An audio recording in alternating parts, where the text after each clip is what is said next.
सियाचिन दुनिया का सबसे बड़ा और ऊंचा बैटलफील्ड जहां पर हमारे देश के सैनिक हर वक्त तैनात रहते हैं और दुश्मन के साथ साथ यहां के मौसम से भी दो हाथ करते हैं। लेकिन ऐसे में कई बार आपके मन में ये भी ख्याल आता होगा कि आखिर ऐसी कौन सी मजबूरी है जिसकी वजह से हमारे सैनिकों को इस भयानक ठंड में वहां 24 घंटे पहरा देना पड़ता है, और क्यों इंडिया के लिए वो जगह इतनी खास है।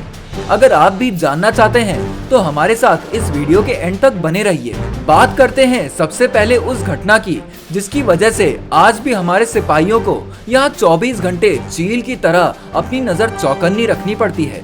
दरअसल सियाचिन पर सबसे पहले पाकिस्तान की नजर पड़ी थी, जहाँ से उसे ये बात समझ में आ गई कि यही वो प्राइम लोकेशन है जहाँ से वो इंडिया की हर एक छोटी बड़ी एक्टिविटीज पर आसानी से नजर रख सकता है। लेकिन अब उसके सामने सबसे बड़ी मजबूरी ये थी कि भारत से अलग होते समय दोनों देशों यानी इंडिया और पाकिस्तान के बीच में कुछ शांति समझौते हुए थे, जिसकी वजह से पाकिस्तान के पास सियाचिन में डायरेक्ट घुसने का कोई रास्ता बाकी नहीं था।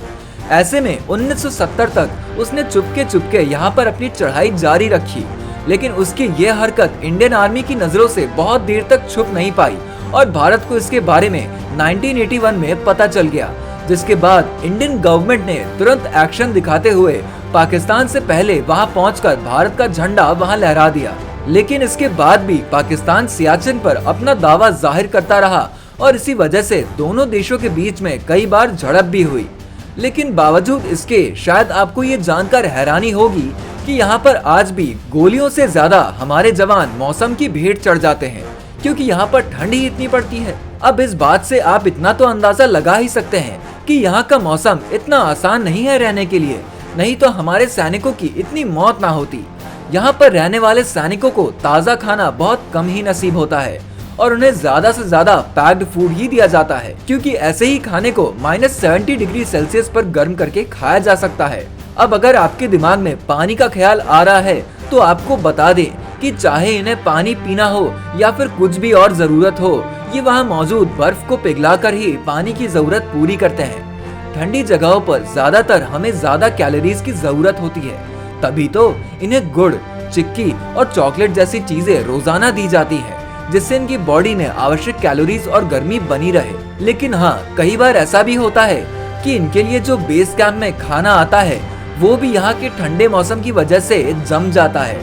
किसी भी सैनिक को डायरेक्ट यहाँ पर पोस्टिंग नहीं दी जाती है, बल्कि पोस्टिंग से पहले जवानों की 5 हफ्तों की स्पेशल ट्रेनिंग होती है, जिसमें स्टार्टिंग के कुछ दिन उन्हें कश्मीर में रखा जाता है और माउंटेन क्लाइंबिंग सिखाई जाती है। जिसके बाद बारी आती है अब सियाचिन के बेस कैंप की, जहां उन्हें 21 दिनों की बकायदा टफ ट्रेनिंग दी जाती है। यहाँ उन्हें रेस्क्यू से लेके डिफेंस और कई तरह की फिजिकल एक्टिविटीज भी करवाई जाती है। इस प्रोसेस के बाद उन्हें सियाचिन के बैटल स्कूल में ऊंचाई पर बने ग्लेशियर पर चढ़ना और उतरना कैसे है और आने वाले बर्फीले तूफान से खुद को कैसे बचाना है, ऐसी चीजों की ट्रेनिंग दी जाती है। जब एक बार इनकी ये ट्रेनिंग कंप्लीट हो जाती है तो हर सैनिक का एक टेस्ट लिया जाता है और जो सैनिक इस टेस्ट में पास होता है उन्हें ही सियाचिन जैसी जगह पर पोस्टिंग दी जाती है और इनकी यहाँ पर पोस्टिंग 3 महीने के लिए की जाती है। सियाचिन का मैक्सिमम टेम्परेचर -30 डिग्री सेंटीग्रेड होता है। तो आई होप आप इस बात से समझ गए होंगे कि यहाँ की लाइफस्टाइल इतनी आसान नहीं है। यहाँ पर पोस्टेड सैनिकों को नहाने के लिए तो खास तौर पर मनाही होती है और साथ ही उन्हें शेव करने के लिए भी मना किया जाता है, क्योंकि इस बीच अगर कहीं उन्हें हल्की सी भी चोट आ गई तो उसे ठीक होने में काफी समय लग जाता है, क्योंकि यहाँ के लो टेम्परेचर की वजह से स्किन काफी नाजुक हो जाती है। यहाँ पर कभी भी कोई भी जमीन धंस सकती है और इसलिए यहाँ के सैनिक खुद को हमेशा रस्सी से बांध कर ही चलते हैं। यहाँ पर मौसम का प्रकोप ऐसा है कि कई बार नींद में ही लो ऑक्सीजन की वजह से हमारे सैनिकों की मौत हो जाती है। इसलिए यहाँ के हर सैनिक को अपने हर कदम को बेहद सोच समझकर रखना होता है, क्योंकि उनकी कौन सी लापरवाही उनकी जान ले ले इसके बारे में उन्हें खुद भी नहीं पता होता। साथ ही इस लोकेशन पर इंडियन गवर्नमेंट की थोड़ी सी भी लापरवाही इसके 2 दुश्मन देश चीन और पाकिस्तान को भारत की हर एक छोटी बड़ी एक्टिविटीज के बारे में पूरी जानकारी दे सकती है। अगर इन्फॉर्मेशन अच्छी लगी हो तो इस वीडियो को ज्यादा से ज्यादा शेयर करें और हमारे चैनल को सब्सक्राइब जरूर करें।